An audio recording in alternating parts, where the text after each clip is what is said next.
Welcome back to another week of Instigating with Clarkey and Drury, brought to you as always by our friends at Coolbet Canada, the Listowel Squash Courts, Listowel Vision Care, and See the Game. We are very pleased, even though we have to talk about an unfortunate subject, and that is what happened to the Toronto Blue Jays over Thanksgiving weekend. We're very pleased to be joined by a very great special guest, Mr. Tom Valcke. What hasn't this guy done in the baseball world? MLB scouting supervisor for 10 years. He's taught and coached baseball in over 30 countries. He's the former president and CEO of Canadian Baseball Hall of Fame for 10 years. Hey, we know those guys, Clarkey. He was the TV analyst for the Montreal Expos in their final season of 2004, which we definitely need to talk about. He is currently the GM of the Calgary Cannons AAA team from 1996 back in the day, and he's been working in the industry for over 32 years. Tom Valcke, what a resume, sir. Welcome to the show. Well, and nothing I've done overtook the intensity when my kids were young and we played in the Western Ontario Baseball League. And I'll tell you, Listowel knows how to coach young kids. They had really good young teams. We caught up to them when we got into the teens, but man, when they were young, I don't know who was coaching them or what they were drinking, but what kind of water, but they were good young ball players in Listowel. Yeah, it's kind of still the same way now. The Listowel minor ball clubs did very well again this year. A couple of them won all Ontarios, and the Listowel Legionnaires, obviously the senior team, have done very, very well. They're still the defending champs. So yeah, not much has changed here, Tom, but let's talk about the changing tides, if you will, in Toronto after a two-game sweep in this new look wild card setup over the weekend at the hands of the Seattle Mariners. I guess we can start with Friday's game, where I really feel like it was a pitching clinic. Luis Castillo stepped in there and he was two-seamering them to death. He just put an unbelievable performance together. What did you make of Friday's game, where the Jays bats just really fell silent against a really good arm, to be fair?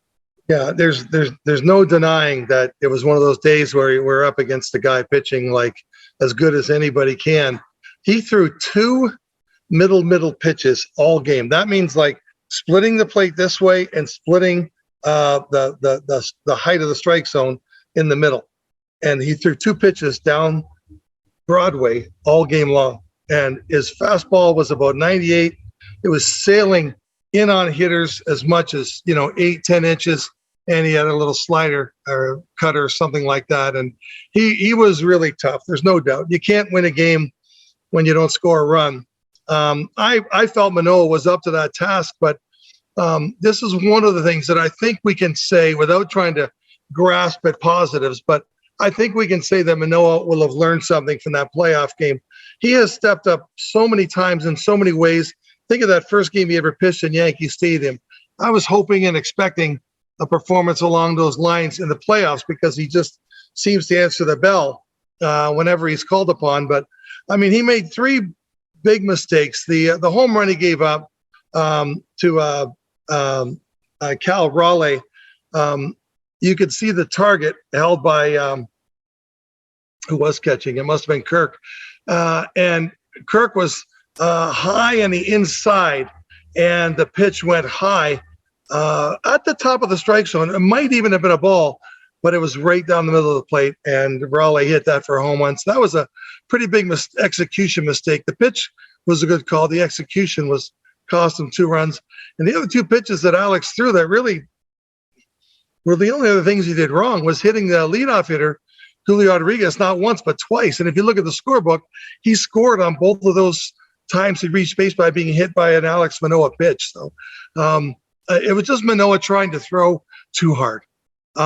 It was, I'm sure, the adrenaline. He's 23. It's very excusable. He pitched, he put up 4 or 5 zeros after that. I'm sure he'll be better next time we get in the playoffs. But I'm sure it's something he will learn from this is you don't have to rear back and just throw it as hard as you can, because then you're using your strength. What I say to hitters is don't use your strength to be strong. Use your strength to make quickness of the bat head. Same thing with a pitcher. Don't use your strength to be strong and forceful and maximum effort. Use your strength to be quick, which Alex is, and the quicker he is, the more movement he's got too. So, Springer and Chapman had a couple of hits each. As we said, Castillo was just virtually untouchable. And then the reliever for Seattle, they're not bad in the bullpen. And that Munoz, whatever his name is, he came in and he's what a guy I'd call effectively wild. I wouldn't really dig in on him. He can throw one way out and he can throw one way in. So I thought they're pitching well. Obviously, they won 4-0, so wasn't much the Jays. I could survive that loss, but boy, I hope we run out of time before we start talking about a game where we had an 8-1 lead. Well, unfortunately, we've got to dig into that because I agree. I mean, I think, to be fair, that's about all we can really say for Friday. Like, largely the conversation is Luis Castillo was on one, and he was. Mm-hmm. Let's talk about Saturday. So the 8-1 is the new 4-1. The Leafs and Jays are now locked in this playoff infamy with these great collapses. It's really unfortunate, and it's one of the biggest comebacks in a deciding game. I believe it's actually the biggest comeback in a deciding game to win a series in baseball playoff history, which is really incredible. Teams in the playoffs had come back from deficits like that before, but not in a clinching game. And that just adds to the pain of it all, Tom. I don't even really know where to start. Let's pick it up where it's 8-1 and they pull Kevin Gausman. That's where a lot of people said there was the first mistake, at least if you believe the Twitter world. What was your opinion of pulling Gausman in that inning and bringing on Tim Meza? Right. I'll add one more math fact. That was only the third time in baseball history that in the playoffs, a team came back from a 7-run deficit. Yeah. So it makes it even more rare, just impossible to live through. I think this will be the biggest black mark against John Schneider. And, I wouldn't have chose Schneider, nor would I have chose Montoya, and nor would I have chose Gibbons in those 3 times. And what we're talking about here, just like we're going to talk about this situation when they brought in Meza, we have to think about what were we thinking as fans at the moment Schneider did it, not after the end result, because that's hindsight, and nobody has a crystal ball. And I mean, in baseball, if you make a move and it works out, then it was the right move. That's the fact of it. So the reason I wouldn't have hired any of those 3 guys at the time they were hired was that none of them had Major League Baseball playoff experience. And obviously, Rogers made a very clear statement when they fired Montoya halfway through the season here, and the Jays were literally, at the season ended, they were in a playoff spot. So Rogers was saying, we've got a playoff team. We need someone to take them as far into the playoffs as they can, because obviously if they didn't feel that way, they wouldn't have got rid of Montoya. And so that's the only thing I didn't like about the Snyder move. I love the Snyder story. The guy's been with the organization 20 years. He was drafted by the Blue Jays. He coached in the organization. He won some championships in the minor leagues. And those are all big pluses. But I'm not saying this was a choke move in the playoffs. But I was always worried about all 3 of those guys.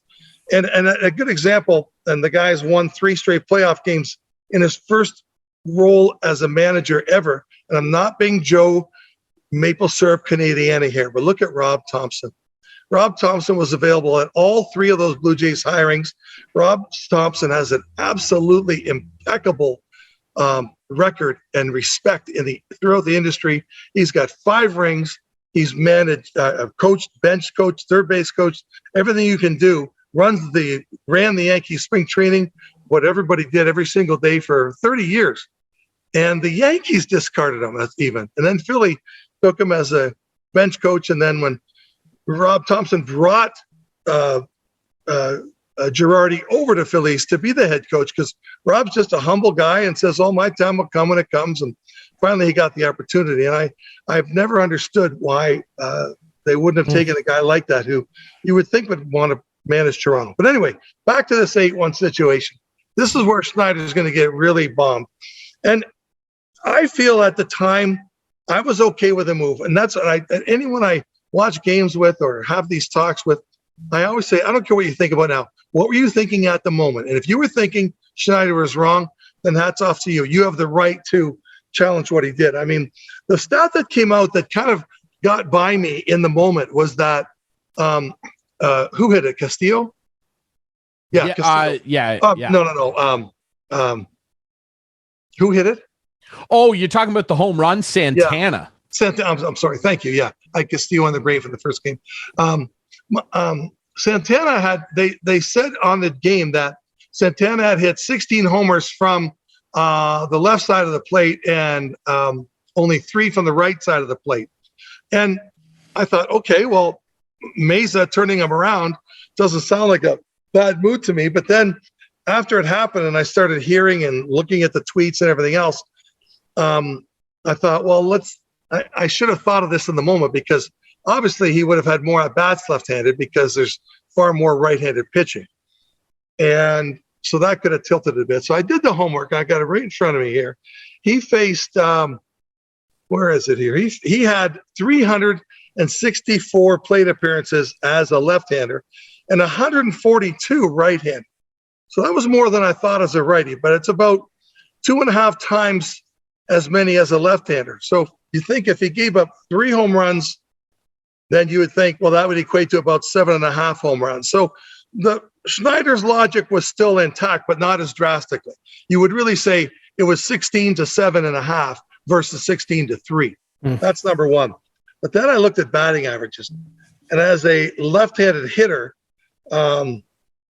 Santana hit 178 for the season and almost 100 points higher as a right-handed hitter. So those that disagree with Schneider's move, they really do have some solid foundation to their argument. Mesa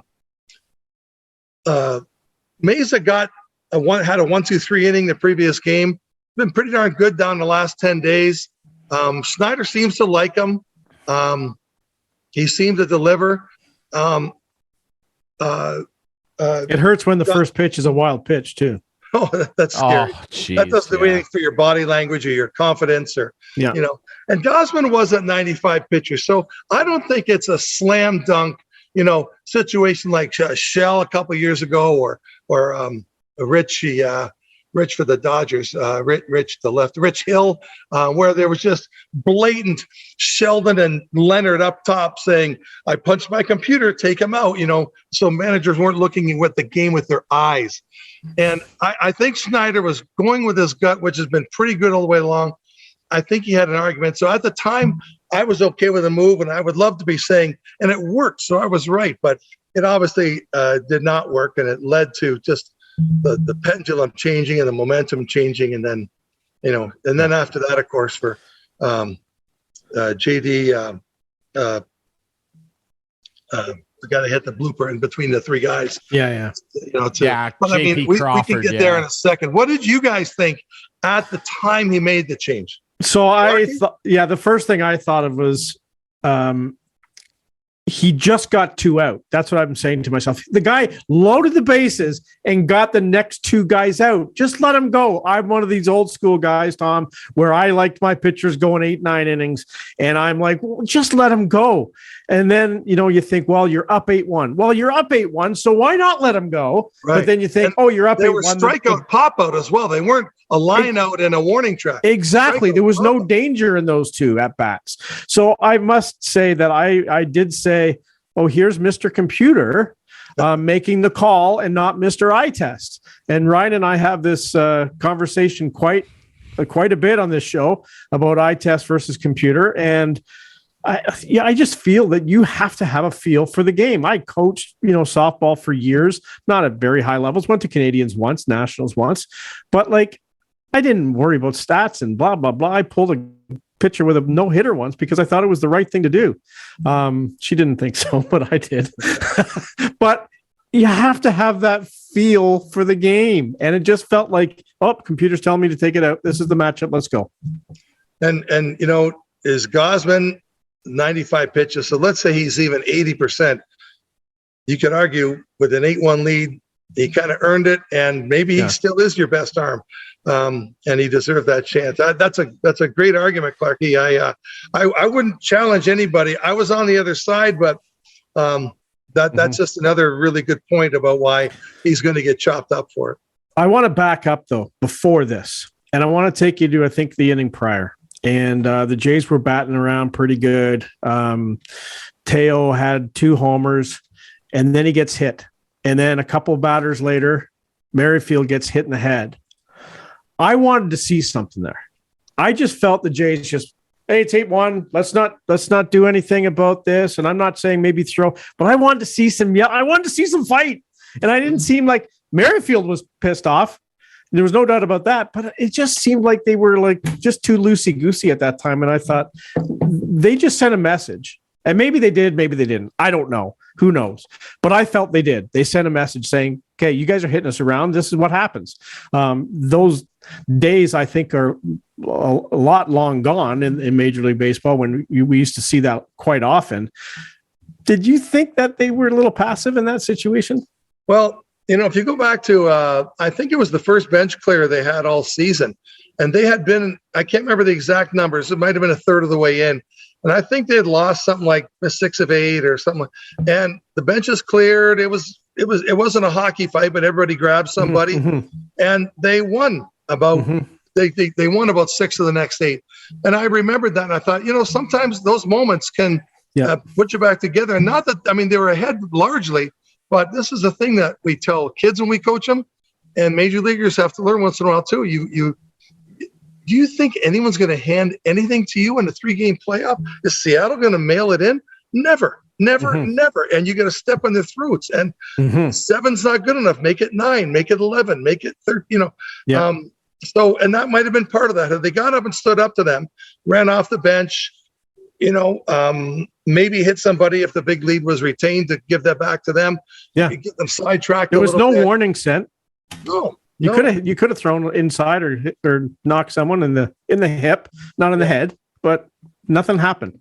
Yeah, you get hit in the head with a Major League Baseball pitch that could end your career. I never had guys even. I'm not coaching the major leagues, of course, but even in minor leagues and in college, I mandate that the pitcher hit the guy in the numbers, never in the head, never in the knees, right in the middle of the back. That's it. And you get one try. If you miss it and you want to do it again, too bad. You blew it. You get one try. So it has to be a pitcher that can locate it. And you hit a guy in the head, even if you didn't try to, that should be answered in some way. Yeah. I agree. And I think the biggest problem, the aspect of it all that I had the biggest problem with, Clarkie, was that, when Castillo hits Teo, and we're talking about the reliever Castillo, obviously not Luis, and he's a big boy. Like, that guy throws 99. He's a legit power he threw behind pitcher. him.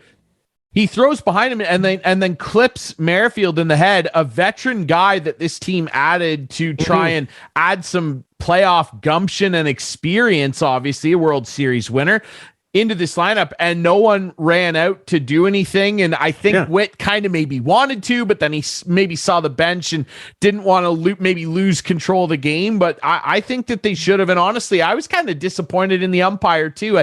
I thought Castillo should have been thrown out. Like, what?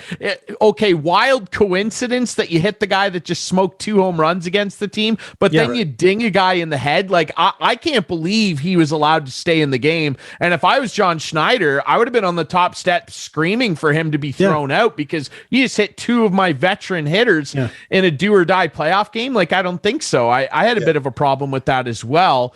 Let's move forward now. Tim Mayza gives up a couple runs. We're still in good shape. It's 8-5. And then Danny Jansen comes up to the plate in the 7th and knocks in another one. It's 9-5. We're starting to breathe a little bit again. And then obviously this is all leading to a play that I think is going to live in infamy in Jay's lore until they win another World Series. And obviously it's the JP Crawford pop-up into shallow center, and Bo Bichette and George Springer are careening toward disaster. And that's exactly what happens. Just give me your honest take of this. Tom, you've been coaching this game at such a high level for a really, really long time. In my amateur estimation of things, I don't feel that Bo Bichette should have been going for that ball. In the very least, I feel like he should have backed off. I feel like he should have left that for Springer to get. What went wrong on this play, and what did you make of it? Yeah, I think you're absolutely right. That Bichette was not going to catch that ball, but given the moment and given, Bo Bichette is like Brett Laurie in that way. He has no off switch. He either goes all out or he doesn't go. And he thought he could catch it. And he was pretty close to being able to catch it. But if Springer had never entered the picture, Bichette would not have caught that ball. The way he raised his hand, he was going to miss it. Well, he did miss it by about 1.5 feet. And where he raised his hand thinking the ball was not affected by Springer. But Springer, when he dove, all he was doing was diving to avoid Bichette. Mm-hmm. Yeah. And try to save his brother, his teammate, and a guy who obviously thought he could have caught the ball. If you take Bichette out of that picture, Springer catches that ball all day long. The more I watched the repeats of it, Springer would have probably had to dive, but he would have caught that ball. And but I think just with it, there's no sense calling it because the noise would have been impossible to hear. They're both two guys that are going to just eat dirt to catch that ball at that time. And all you could do is hope, first of all, they weren't going to really seriously injure each other's heads because you could tell they were destined for a collision. And so Springer's dive, he's nowhere near the ball with his glove outstretched, but that's because you could see he made a left dive because he could see that Bichette was coming right at him, right at the ball. And he said, well, I guess in that milliseconds, those players can think that fast. And you can see he clearly dove to the left, still got injured, and no one caught the ball. I mean, it's like, did you guys feel like a 1 meter any way that ball would have been caught? It was like the one place. It was so devastating, not just losing 8-1, but to lose it that way.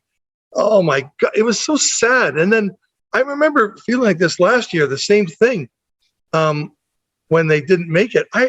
I haven't seen anything in 2 days. I don't want to watch anything. I've become such a Blue Jays fan, and they let me down during the season. I mean, when you love someone, then their little hurts are big hurts, right? And this was just. I listened today because again, we've got Canadian in it. We got Thompson with the Phillies. We got Alex Anthopoulos with the Braves. We got Brad. What's the Brash? Is it Matt Brash on the Matt Brash with the Mariners? Yeah, reliever. We've got we got 3 on Cleveland. Josh Naylor, his brother Bo is on the playoff roster. He's a catcher. Never had a hit in his 8 at bats in the major leagues, but Tristan McKenzie. And who's the third? Tristan McKenzie as well. On Cincy? Their pitcher. For the Guardians. Yep. So. I mean, there's plenty of good content there for sure. And, for Canadians to pay attention Quantrill to. started. Cal Quantrill? Yeah, he started the game that's on right now. I think I heard he was ahead. At the end of our practice, I was practicing with the University of Fraser Valley Cascades team, and at 4:00, I said, "Okay, I'm ready to listen now. How did the Phillies wind up doing?" And because now I'll start to care again a bit. But I needed a 2-day, I don't know. Lens. Yeah. I hear you. Yeah. We talked about Schneider earlier, and I want to get a little bit more of this. How do you think he worked the bullpen overall? Like, Garcia, who has been a setup guy, like I remember the days, I'm going to go back and date myself again. Dwayne Ward pitched the 8th and Henke pitched the 9th. It just seemed like Romano coming out in the 8th, needing 6 outs. It just felt to me that he forgot to manage in this game. He just forgot. He just couldn't figure it out. Couldn't pull the right strings. Yeah. I mean, Bass is, I think he faced 3 hitters and gave up 3 hits. So that was not to be expected because he was going well too. I like the way that Schneider was handling the bullpen and far and away.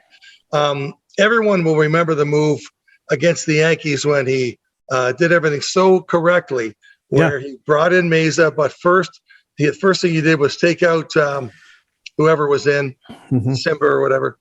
And then he brought in Meza, and then he called the 4-pitch walk on Judge so that would be one of Meza's 3 hitters because he's mandated to face 3. So he was on his game. Like he was thinking things through at that point. And then, of course, Meza gets the ground out. Therefore, the move was right. But the brilliant move, to me, where I really got on the John Schneider train was the inning before that. I loved it. when he brought out Jordan Romano to pitch the ninth inning, even though the score was tied 2-2, and it wasn't a save situation, which these guys fall into that trap. That is purely a scorekeeping thing. Who cares how many saves Jordan Romano gets? We're there to win games. It's like the 2-strike rule. And I was a guy that knows a lot about strikeouts as a hitter. And if the catcher doesn't receive it, then you get to try to run to first base. Have you guys ever made that run down 90 feet? It's the worst run of a lifetime. It's embarrassing. The run of shame. It is. It is. He did his job. He got me out. Now I got to run and beg for another, and that's purely because of scorekeeping, because the catcher needs to receive it to record and saves are purely, whoever made up what a save is a scorekeeper. But he brought him in to pitch the ninth, and Romano went bang, bang, bang, 3 strikeouts. But more importantly, he got him to the 10th inning. And then if you win it at the bottom of the ninth, the game's over anyway. There's no save to be had. But Romano, the best pitcher available at that time, got them to the 10th inning. And I thought, I love that Schneider did that. So no, I think I'd give him I'd probably give him maybe an A+ for his managing the bullpen for the last part of the season. He really seemed to make the right moves, and of course they worked out to be the right moves. You can't say it without adding that. But that's really interesting, though. Your second call there about giving Romano 6 outs, because he'd given him 4. Now, was it a case of just, I got to get out of this jam, and if it takes Romano, it takes Romano, and I'll worry about the ninth when I get to the ninth? Or was he really thinking 6 outs, 6 outs? I don't know. That's he'll have to answer those things to himself. He'll be better for it. But this goes totally on point to why, even if they would have got Madden to manage them for the last half of the season, just to get a guy who's been in the playoffs, because that's obviously what Rogers wanted, was more than just making the playoffs, because Montoya had him at the playoff mark. So but hey, I'm all like Schneider and Montoya and Gibbons. I wish they lived next to me, and across the street. I've only met each of them briefly, but they're the nicest guys ever. So I love them as people. I just don't love them for that team at the times they were given that team. That's all. Oh, he is the interim manager still. I guess the Jays have to go through a due diligence process to pick their next manager. Would you hire him, or would you hire someone else? I think I'd hire him. You were running the team. I think I'd hire him. I'm disappointed, like I said, when they hired him. Yeah. Given that he's got a couple games in the playoffs, that's not going to make or break him. But he has won championships in the minors. He seems to have a very much respect by the players. I like the fact that he went up and down Vladdy after dogging it on that home run ball that hit the. Yeah. He'll go sit one-on-one and tell them the way it is. They may not like it, but I think they respect him. I'd probably hire him, because I think he did much better than I anticipated he would. And now, he made those 2 mistakes that are very arguable that he shouldn't have made. I think I would have done what he did. So I guess if it's my opinion, that I keep him. Okay. And now I want to go back. And Ryan and I had this conversation trade deadline day, and we both gave them a below average grade, that we didn't feel they did the job. I think I gave them a C+, Clark. Yeah, I think you were a little more generous than I was, but the management team, we felt, didn't do enough to put this team over the hump. Who knows, right? At the end of the day, it didn't work out. I just have this bee in my bonnet over Alex Anthopoulos leaving and having these 2 guys come in. And Alex Anthopoulos has been very successful since he left here and brought them to, the ALCS. I think it was when he was here last, him and Beeston. It just still ticks me off. And I don't know if these guys are going to last. They keep bringing them to the playoffs. I guess they're getting close. They have a successful team, but can these guys get them over the hump? Based on a lot of players that Alex Anthopoulos brought to the organization. It can't be said without that. No, I've never understood that move. I'll in a second, I'll get to a couple of positive things that I cannot deny. They deserve the good things that they did and credit for them. But what would anyone have done if they were Alex Anthopoulos?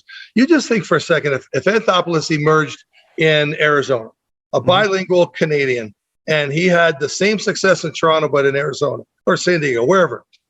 You don't think Rogers would have been climbing to mountaintops to get him in the? brought him into the flow. Mm-hmm. They nurtured him. They allowed him to make not many mistakes, but they allowed him to grow into the executive of the year in 2015. And what does Anthopoulos see?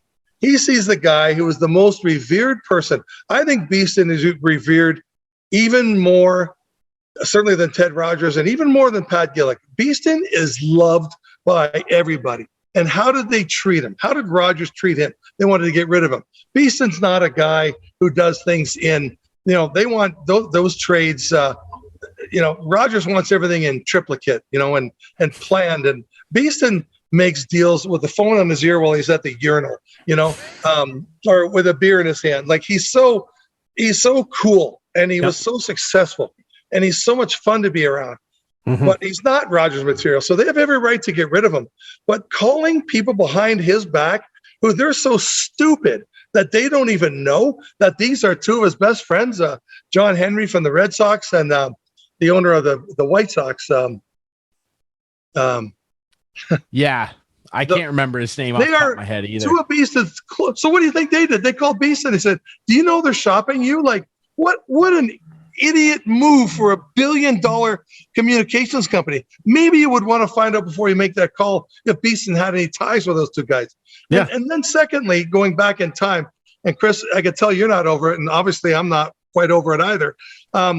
Who decided that Cleveland is the be-all, end-all? Yeah. The Blue Jays have won 2 World Series, less in the past, more recently than Cleveland has. So what made them the geniuses, the template for success? Yeah. Here, I do wonder if, and I'm glad you brought that up. And it was Jerry Reinsdorf, by the way, the owner of the White Sox. Yes, thank you. I do wonder if they targeted those two guys because of where Toronto was with an older lineup at that point, and they saw their draft record and Cleveland's ability to crank out really good players, which they continue to do, by the way. They're the youngest team in the playoffs. They're one of the youngest teams in the league, and they look like they're going to be scary for a long time if the ownership invests properly. And so I think that was attractive to Toronto ownership, where they thought these two guys can bring us through a rebuild, get young talent in, and fine, they've done that. What I struggle with, though, is I think that those two guys, Mark Shapiro and Ross Atkins, are too married to that mentality that they were basically almost forced to have running Cleveland, because Cleveland is a notoriously cheap team, and they constantly had to watch big free agents and big players leave that organization. And so they always had to go, okay, where's the next kid coming from? Where's the next guy that we can find? Whereas with the Jays, they're the third richest ownership group in Major League Baseball. They should not be worrying about stuff like that. And that was my problem with their trade deadline, Tom. And Clarky, you know this too. Don't hold on to all these prospects just to say, look at our farm system. This team's supposed to win now. I don't care that Ricky Tiedemann might pitch for the Jays in 5 years. I couldn't care less. I want to still be playing games. And we talked about Castillo. All these guys. We talked about Seattle getting Castillo. The reason that the Jays didn't get Castillo is because they didn't want to give up Gabriel Moreno. Great. How did he do? I think Gabriel Moreno is an incredible prospect. Sure. You have Danny Jansen and Alejandro Kirk. I don't care that you've got this incredible catcher. I agree. You've got to. We're supposed to be winning now. And I think that they're so reticent to give up any high-level prospects that they go, oh, well, but if we give him up, we'll have our cupboards bare. Who cares? Alex Anthopoulos went all in. Win. And didn't win. He didn't win the World Series, but everybody here still holds him in unbelievably high regard because they went, you know what? That guy went for it. Right. He didn't win the World Series, but he went for it. And if anybody here would have said, oh, I can't believe they traded Gabriel Moreno for Luis Castillo, let's say, I would have been like, yes, let's go. 4 power pitchers. Come on. Yeah. And that's my problem with those two guys, Tom. I don't know what your thoughts are. No, I mean, they've made, I'll give them credit. Like, when they signed Ryu, and again, he's Tommy Johning right now. He's slowed down. He's not looking so good. But again, back to the time they did it, I love that they got him. How about getting Springer? Right after the who was the Yankees guy that won the batting title the year before? Lockyer. Oh, DJ LeMahieu. LeMahieu, thank you. Sorry. I watched that scenario and I'm thinking he is using the Jays and these suckers. And I was thinking about Atkins and Shapiro are actually believing he's going to come to Toronto. Of course, he used them in my mind to get more salary from New York, and he signed. And I thought, you two got duped. And then they signed Springer, and I thought Springer was doing the same thing. So I was wrong. They got him, and hats off to them for doing that one. They did, the Barrios. You can't blame them. He had pitched consistently for 7 years, and I think he's going to come back and make things maybe a little tighter in his windup and things to get back to a kind of a 13-9 guy in the future and get him what they want. Gosman obviously had a fantastic year, and so I don't say they failed at everything, but the stuff that's really anchors me with them is even when they come on, what's the first thing they did? They raised ticket prices. The Jays and then of course Shapiro says, this is the beauty. He said this in an interview, and it was one of the first times I heard him speak, so I didn't like him off the bat. He says, well, the fans kept saying to us after 16 or whenever they came in that they had a playoff contender. So, they were saying it. We didn't want to make them mad, so we didn't make trades then. Yeah. Bullshit.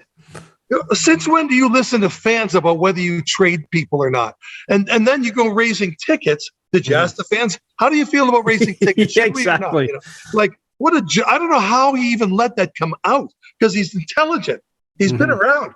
And then the same guy, Shapiro, said, what was the other classic? I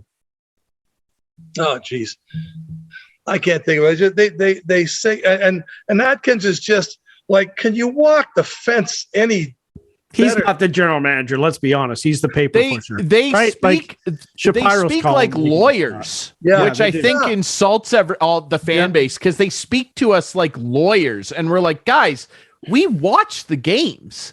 Like, we're not. I'm not a GM. I play baseball manager. I'm not the GM. I watch the games though, and I can see the problems with the bullpen. Do they have some good arms? Sure, but they don't have enough swing and miss stuff. And yeah, it's frustrating when they talk like that, Tom. Yeah. The other thing is that the industry has gone cuckoo. There's a tsunami right now, and the water is like this in the glass. It's gone up here, and the tsunami is the I don't know what you call it, the cult of metrics and analytics, and those two are far more on that page as well. The water is going to ebb, things are going to settle, and analytics and metrics will take their place in our game, as they should. Not to neglect metrics and analytics would be like a scout bringing a radar gun to a game and not using it. Well, it's a tool. A radar gun doesn't decide who I'm drafting, trading, calling up. It's just one indicator. There's no indicator, back to the talk we started before about playoff coaching and letting analytics govern that stuff. How do you quantify performing under pressure, performing in front of 50,000, having playoff experience before you, confidence, body language? There's no things to measure those things, but they'll measure the measurables and make decisions on those in the playoffs. If you want to have some spinal cord values for your season, remember that year a couple of years ago when they said, well, the Dodgers analytics team have concluded that you don't want to face a lineup the third time. The hitter has the advantage. Duh. Did you need those guys from MIT to tell you that? We've known that. You knew it when you coached, Drew, when you coached the kids. You knew that. When I was 10 years old and playing sandlot ball at Partington Park, when John Sarnowski came up to the plate, I was always playing right field because that's where you put the crappy kid. I straddled the right field line because Sarnowski was going to pull 3 foul and either hit a homer or hit it right at me. That's rudimentary analytics. So there's a place for those things, especially to technology, it's at our fingertips. But to govern the game, to use managers, and my insiders tell me 15 out of 30 managers are puppets, and they're just too embarrassed. Absolutely. To come out. Yeah. And the game, that the tsunami will settle down. Metrics will find its place. If I had to say how much, I would say something like, of any decision, call-ups, trades, draft picks, metrics and analytics should probably fall into the, I'll say 15 to 20% range of that decision. They're worthy. They're worth incorporating, but running the game, it's crazy. Yeah, it is. Yeah. Hey, before we let you go, Tom, just wanted to get an update. I had the pleasure of meeting your daughter, Mia, down in Irvine, California, at the World Baseball Softball Championship down there, playing for Team Canada. How is she doing? She's at UBC now, I think, and I'm sure she's killing it down there. And also your son Jackson, how are they doing? Well, I was listening to every minute. I was not unfortunately, it was great.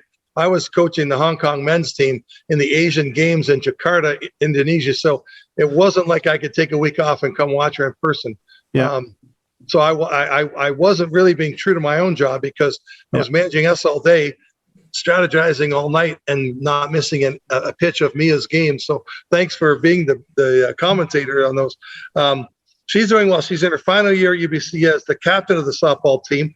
She's also their leading hitter and shortstop, so she's enjoying the whole baseball side more so. She's been an academic All-Canadian as an honor student. She'll get her batch of kin in April. And then she's been in a master's in management program that once she graduates with her bachelor in April, she'll stick around there for 6 more months, take 4 semi-semesters, 6 weeks each, and she'll have obtained her master's in management. So we're super proud of that. And she played for Team Canada baseball this summer as well. She's only the second woman in Canada to ever do that. Dr. Rebecca Hartley was the first to play for both teams. Wow. And she's now, Mia's 22. She's played in 3 World Cups.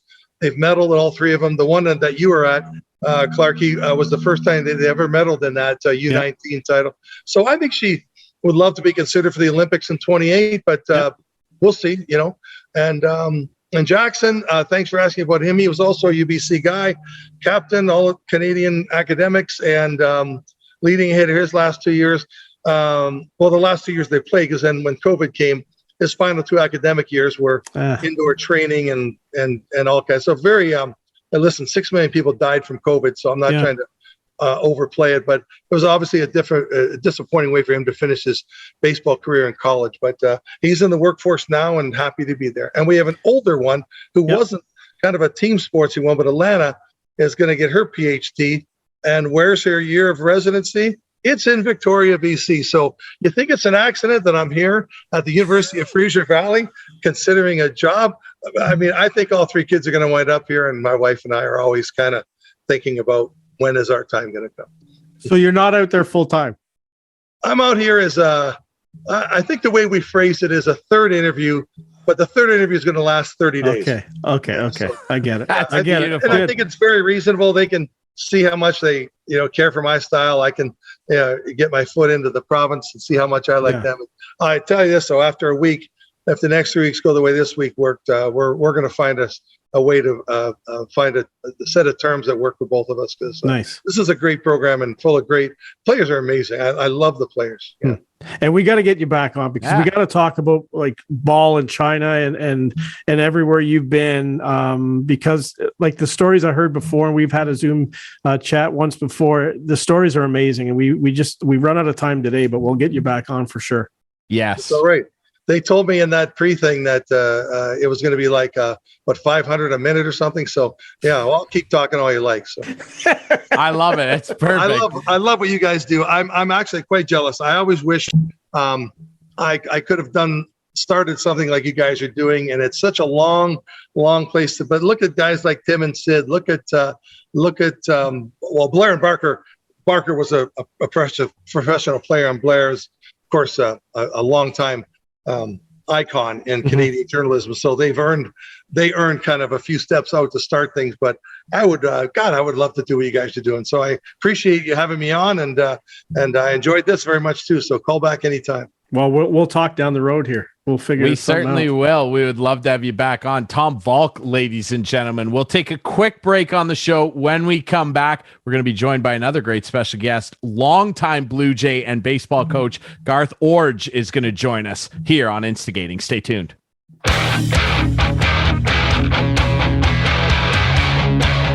Back here on Instigating with Clarkie and Drury as we continue to dissect what went wrong for the Toronto Blue Jays in that wild card series. Ryan Drury alongside Clarkie. Very pleased to be joined by longtime Blue Jay, Garth Iorg. Garth, we really appreciate you joining us. Welcome to the show. Thanks for doing this. Oh, my pleasure. This is fun. Well, it's more fun than what happened to the Jays on the weekend. It's great to have you on the show, but my goodness, I mean, we've talked a bit about it, but what in your estimation, I mean, if there's blame to go around, whenever a loss like this happens, everybody wants to play the blame game. If there is somewhere that you would place a hefty amount of it, and there, you don't necessarily have to, but if there was an area maybe that stuck out to you, what would that maybe be? I don't know. I hate that blame stuff. I think it's worthless. I think that, in 2 games, a lot of things can happen in 2 games. I mean, they didn't get any breaks. Just everything went there wrong. The collision between Bichette and, the center fielder was brutal. But, it's, those things happen during the season and nobody really, focuses on it. But in a short series where it's moving on to the next round, it's critical. When we were sitting here waiting for you to come on, Garth, I was thinking that you were part of, I don't want to say, well, it was a collapse, I guess, 1987. You guys were rolling along, 3.5 games up, a week left, lost the last 7 games of the season. The Tigers overtook you. Take us back to that time. And how do you think that played out and why that played out? We haven't had a chance to talk about it for a long time. Well, I don't know. We had some injuries. People, Tony got hurt. Yeah. Ernie broke his elbow, right? Didn't he? Well, he got hit in the. Ernie broke a rib, and Tony got pummeled by. I can't remember who it was. Yeah, but anyway, he got rolled over at second base on a double play. Yeah, and you take, especially Tony, not so much Ernie, but you take Tony out of that lineup. And it changed the whole dynamic of our lineup. Tony was easily, I know George Bell was the MVP of the league, but the person that we could least play without was probably Tony. I mean, he was, in my opinion, he's one of the best shortstops I've ever seen in my life. So you lose the best defender, and then you lose a guy at the top of your lineup that, can just flat hit. And so so you get those 2 guys out of there, and then I don't know, everybody else is going to try to pick it up, and we just didn't. And it seems like once that ball starts rolling, boy, it's hard to stop. Now, if that happened in the middle of the season, you lost 7, in a row, then you I don't know, the pressure's not so much there. But at the end of a season like that, and like the Blue Jays in the 2-game series, it sure does mean a lot. It's catastrophic. Yeah. A lot of people are putting the blame on John Schneider for how he, worked his bullpen, et cetera. But back in 87, you had Jimmy Williams. How did he react to the plight of the team at that point?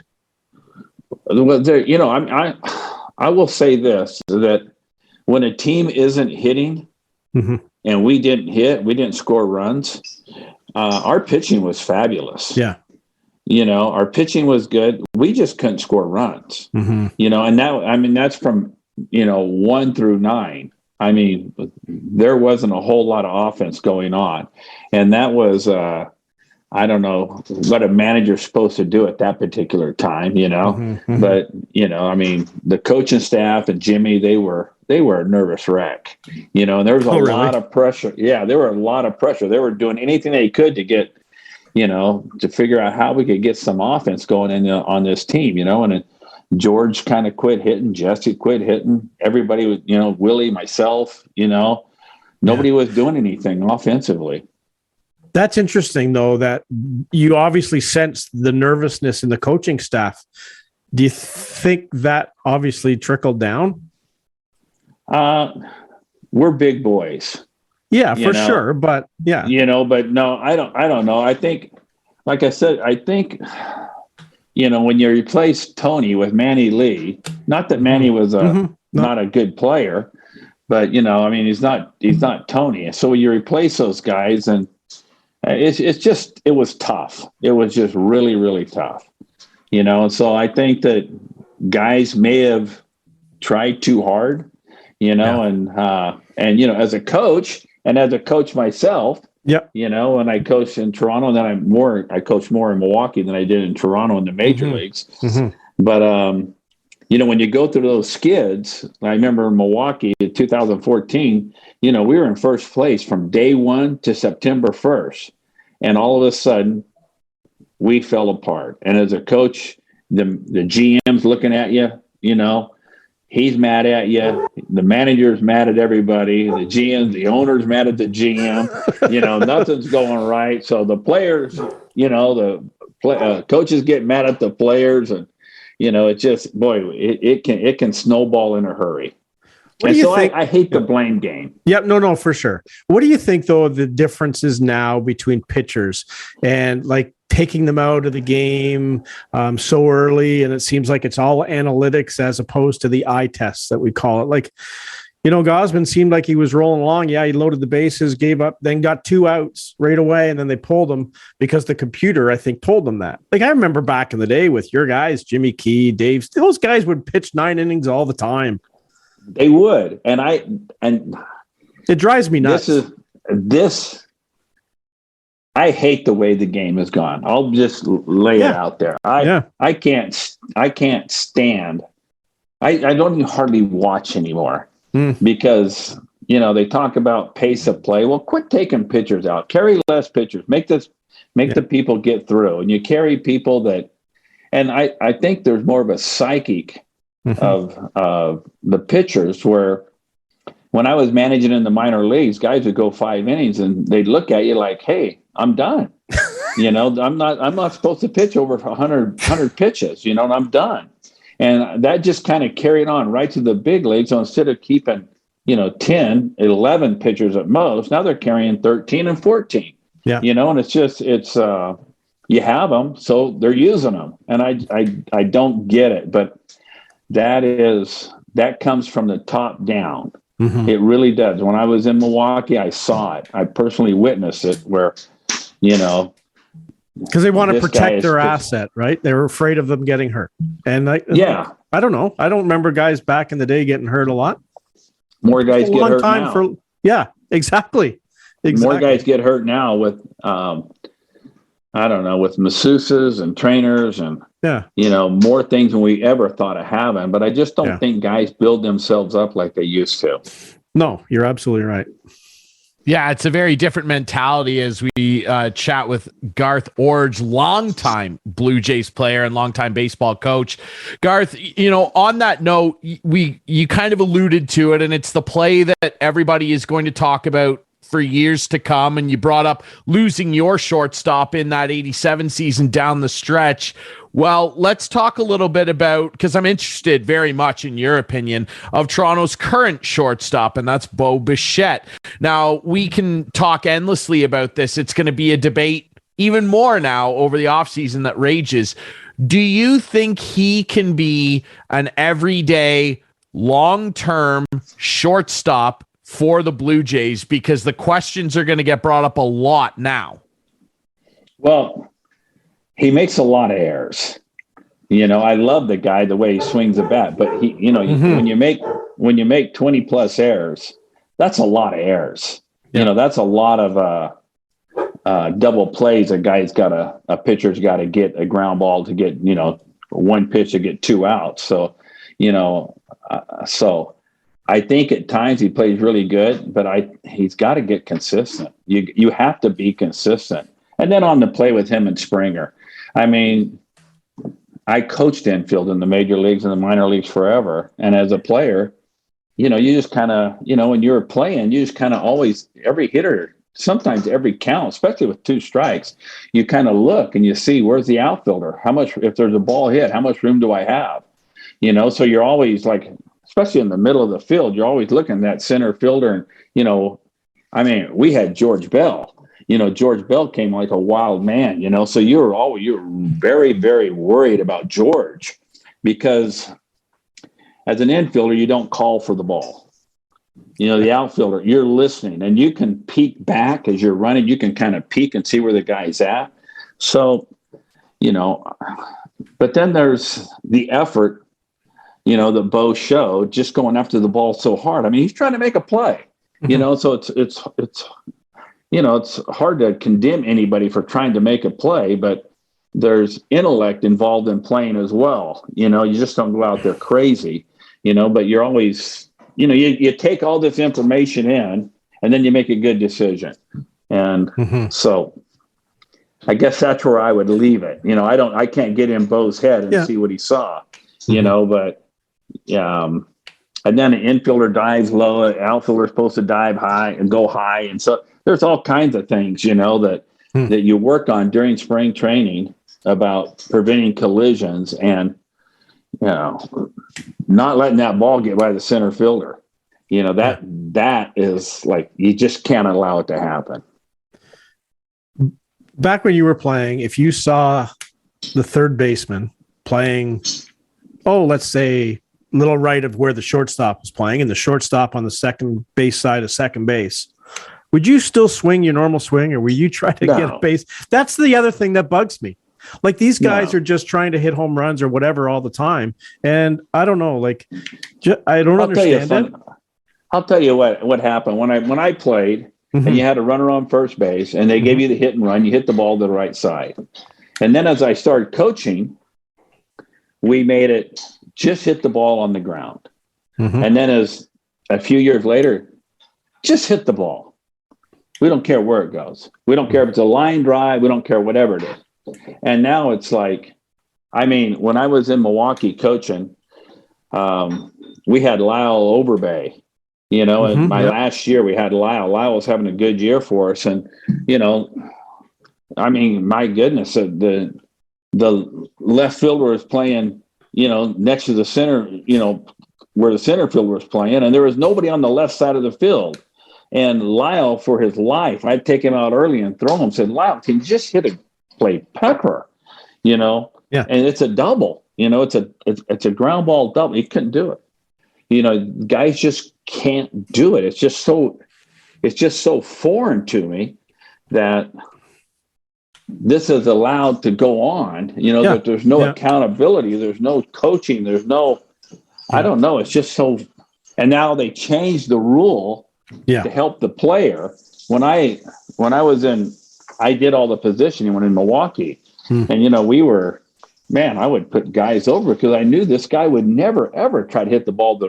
We were the first team ever to put the second baseman, on the shortstop side. That never happened, but there were guys who were in the league that, you look at their charts, they never hit a ball there. They just physically couldn't hit a ball there. And so it's just, I don't know. It's just, I don't have an answer for it. It's just so strange to me. Yeah, for sure. And do you agree with baseball changing the rule so you can't do the shift? No, I think it's terrible. Yeah, I think it's terrible. I think it's, to score more runs. I don't get it at all. I thought, I've heard people argue that, it's good, but no, it's not good. This isn't something new. They did it with Willie McCovey when he played for the San Francisco Giants. They did it with Ted Williams. Heck, they did it with Babe Ruth. Why would you change something, like that? When it's so easily remedied where a guy could just hit the ball, the opposite way. It makes no sense to me. It bugs me so much. It bugs me so much when I see like a guy, they're down 1 run, bottom of the 9th, and no one's near third base. Like, just bunt, just get on base. Like, just let's. The other day I was watching the Phillies game, and Gene Segura was up with nobody out, a runner on second base, And I know him. I had him in Milwaukee when he was a rookie. He's a great kid, great guy. And so I'm watching, and I said, I'm thinking, Gene will hit a ball to the second baseman. He will hit a ball to the second baseman. And if he hits it good, it might go into the gap and the guy will score. They're going to throw the ball home and Gene will get on second base.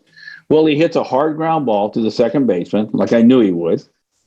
The guy, second baseman, it just happened to be right at him. But he advanced the guy to third base and, Philly scored some runs and extended their lead and went on to win the series. And I'm going, what's wrong with that? Right. But you don't see that anymore. No, you don't it just see seems it. so selfish now. That's the impression I get. It's just so selfish. It is. And there's something to be said. No, there's something to be said there, though, Garth, because I do wonder if Major League Baseball and really a lot of sports that we enjoy watching here in North America are a little bit in danger of becoming too much about offense. Now, the NFL changes their rules 80 times a year, it seems like. They change the catch rule all the time. Now they're under fire again for the sacking of the quarterback rule. What's roughing the passer, what isn't. It's a joke. And now I do kind of wonder if Major League Baseball isn't in a similar position here where I agree. The shift is being limited in this new era of, we got to have more offense. We got to make the game more exciting, where I do kind of agree with your take that it is a bit of a lazy cop out on guys that just can't seem to understand how to hit all over the field. Yeah. You shouldn't be rewarded for it. If you can only hit the ball in one area, you shouldn't be rewarded for it. And not only that, but if I understand the rule right, when I read it, their feet have to be in the dirt. On a turf, they got to be inside the white line. So you can't even go back as a second baseman to defend, when a power hitting left-hander's up, and I remember millions of times when Reggie Jackson, I was playing second base when Dama wasn't playing, and I'd go out and I'm 25, 30 feet past the line. I'd be out on the grass in Yankee Stadium or past the line in Exhibition Stadium out, and to cover ground. And it was just, I don't know. Now I think both feet have to be on the dirt or inside the white line. Yeah. So it's like, it's not only can't you shift, you can't move, and it's just, I don't know. It's just, it's frustrating. Like I said before, it's, for a guy who played and who took pride in like being able to bunt, being able to hit the ball the other way, doing the little things. There's no spot for a guy like me anymore. There's no spot. I mean, that guy doesn't exist, and that's kind of that team guy that gets people in position where other guys can score. Yeah, and there's no spot for those guys, and it's I don't know. I don't enjoy the game like I did. And when I coached, my last year coaching in 2014, I was done. I just did not like it anymore. Interesting. Yeah. Well, there's something to be said for that, right? Because like there's so many changes now, and to bring it back around to the Jays on Friday, sure, they get lit up by a really good pitcher. Luis Castillo was incredible. Fine. He was awesome. I saw him. He was off the charts. He was really good. He might have the best two-seam fastball in Major League Baseball, but fine. Okay. So that's fine. But when the Jays, who to their credit finished first in a lot of offensive categories, and that's fine, but when it comes down to these clutch moments, the thing about the Jays is that they're either white hot or they've got a bunch of guys that are ice cold. And it's their approach that is really under the microscope right now. Vladdy in particular, he had an awful end of the season. His offensive numbers cratered after the All-Star game. Bo Bichette went the exact opposite way. And I wonder if what you said earlier about the coaching aspect of it maybe kind of comes into play here, because I feel like a lot of hitting coaches now will take guys, and it's not just on the Blue Jays, it's on other teams too, and go, great, you'll hit 30 home runs and hit 260, we're okay with that. Let's just accentuate what you're good at instead of trying to turn guys that have that power into all-around good hitters. What's your opinion on that? Well, it was funny because, I love Vladdy. I think he's one of the best hitters I've ever seen. But we had a guy in Milwaukee, Prince Fielder, and they did the shift on Prince. And so one day, me and Prince, I knew him since he was a baby because it was Cecil's son. Sure. We had a good relationship. And so I went to him and I said, does it frustrate you when you hit into the shift? He goes, man, you have no idea. Man, it just wears me out. And I said, well, let's go out. And we had one of our coaches, Eddie Cedar, through great batting practice. And we brought Eddie out, and Prince just started hitting the ball the opposite way. Well, that year he hits 50 home runs. And I hit for, I don't know what his average was, but it was a high average. And he hit so many balls. He hits balls out of left field. He hit so many home runs into our bullpen in left field. It was a joke, but he became a great hitter, not just a guy looking to launch. He became a great hitter. And so I look at these guys like a Joey Gallo, hit the ball. They're so big and so strong. The equipment's so much better than when we played. Mm-hmm. The fields are smaller. You don't have to pull the ball to hit it out of the ballpark if you're a big man. You can hit the ball, to all field. Become a good hitter. If you hit 300, 320, if Vladdy hits 320, he's going to hit 35, 45 home runs.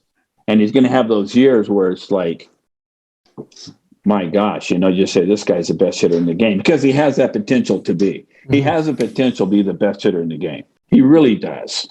He absolutely does, and that's kind of my point, I guess, and I'm glad you kind of validated that because he could be the best all-around hitter in the game and not just be a guy that pitchers have to be cautious about and say, as long as I don't hang a pizza upstairs, I'm probably going to be okay.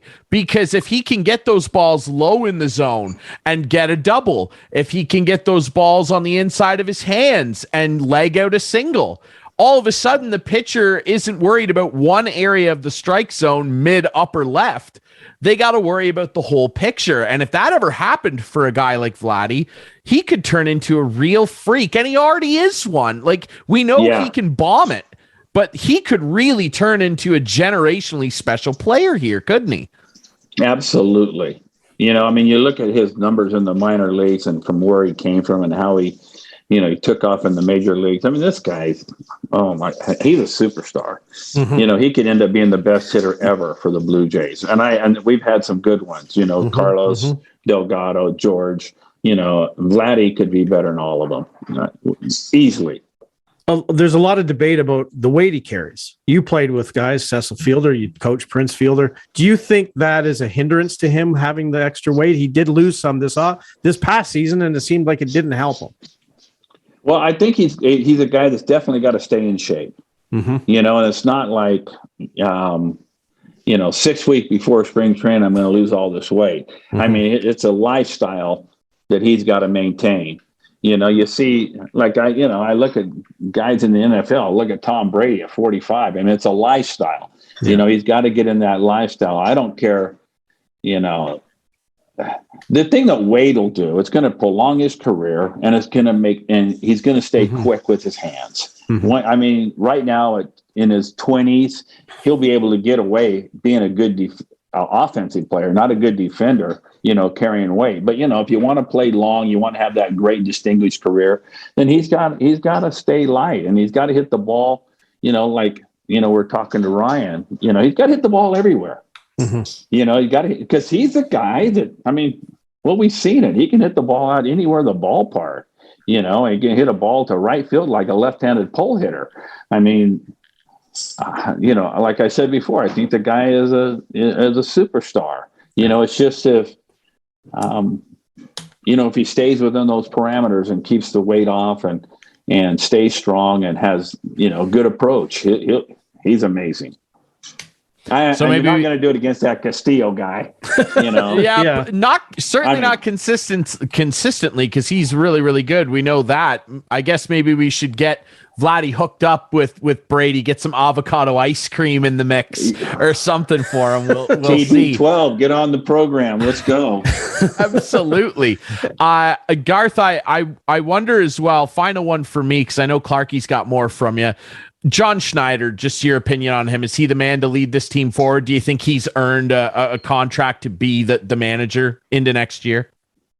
Well, obviously I don't know all the inner workings of it, but on the outside looking in, I mean, they play hard for him. Mm-hmm. They play, and all you want to do is have guys play hard for you. And, when he called out Vladdy for not running, those are the tough things today that a manager has to do. In the years past, when I played for Bobby Cox, I mean, he didn't wait, and it wasn't like today where everything's, on film and everything. But, if you want to be respected as a manager, first of all, you got to back your players to the wall. And second of all, you got to hold them accountable.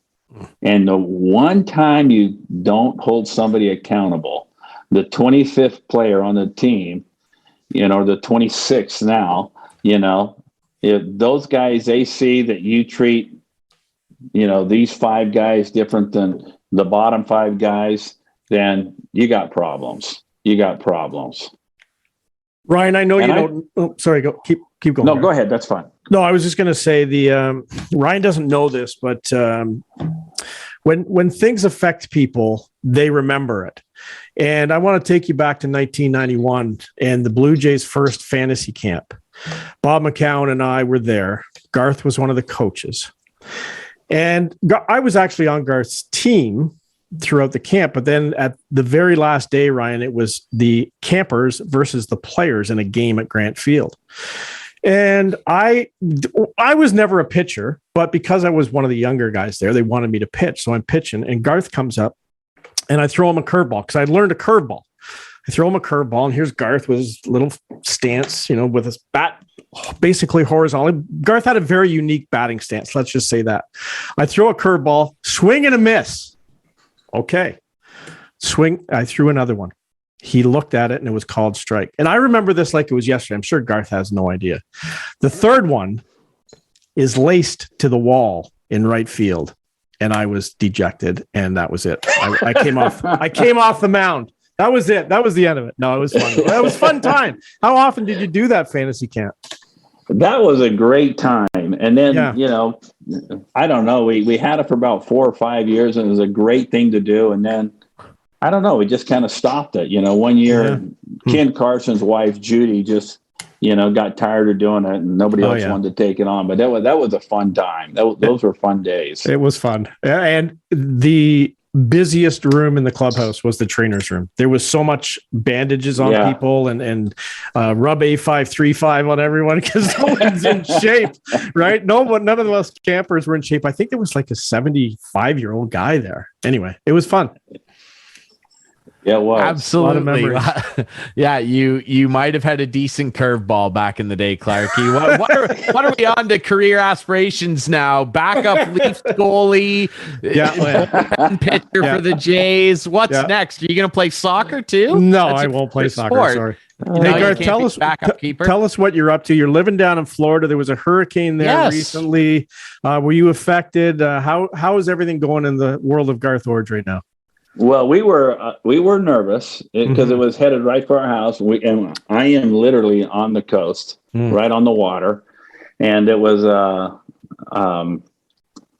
we put everything we could put up, and I have a couple of boats. We took the boats out of the water, and it was a little scary, a scary few days. And so then when it turned and went east and went below Tampa, and I went into Fort Myers. It was, oh my gosh, it was devastating to those people. And that easily could have been us.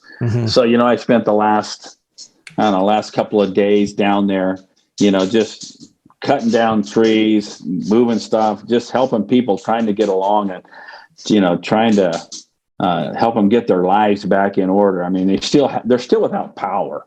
And power is such a weird thing because, you go to your house and you flip a switch or you turn the heat or air conditioning on it, and they don't have any. They don't have lights, and it's just like, and even the street lights when you're driving down the street, there's no street lights, and all the stop signs and the markings on the street sign, they're gone. Those things are gone. There's boats and 2 or 3 miles from the coast just laying on the side, and so it's devastating. It's going to take a while yet for them to get it back. Get their lives back. But so that's what I've been doing. And other than that, I'm retired. I fly fish and nice, so it's a good time. Good. Well, it's good to hear. I mean, Garth, obviously we commend you for trying to help out down there. Remember, there are a lot of relief efforts you can donate to if you want to help out with some of the hurricane recovery down in Florida, because it's, as Garth said, it's pretty widespread, and there are a lot of people that are in need of just some basic stuff. So please donate if you can. Garth, we really appreciate you doing this. Hopefully next year we can maybe bring you on and be celebrating a different outcome for our Blue Jays. There's going to be a lot of winning in the Blue Jays' future. There is. I'm glad you think so. I think so too. We'll get over the heartbreak of this year and we'll move forward. And hopefully we can have you back on and chat about happier outcomes. All right. Thanks for having me, guys. Garth Iorg, longtime Blue Jay and baseball coach. All right, that's it for the show this week, guys. Remember, you can watch us Friday nights at 8, Sunday nights at 9 with our friends on Whiteman TV. That's channel 6 for Whiteman subscribers. We debut on our YouTube channel every Friday night at 9. You can follow us all over social media on Instagram, Twitter, all of that stuff at Instigating Pod. We appreciate all our great sponsors and all of our great guests for coming on this week. Clarky, closing thoughts from Mr. Clark? I think I've said it all. It was a disappointing end, and I loved having Garth Iorg on. 4-1, right? Worse than 4-1 Boston? Worse for you? Yeah. No, sorry. No, it definitely not worse. Definitely, like, I realized on Saturday, I'm a way bigger Leaf fan than I am a Jays fan, because it didn't affect me. I was like, oh gosh. Oh, well, the good thing is the Leafs are no longer the laughing stock sport of Toronto. It's now the Blue Jays. So I'm waiting for the Maple Leafs to win the cup this year, because they have handed the reins over to the Blue Jays. There you go. That's my closing thought. Curse being passed along like hot exactly. potato. The curse has been passed. I hope that's true for you. All right, that's it for us. We'll be back next week with more Instigating.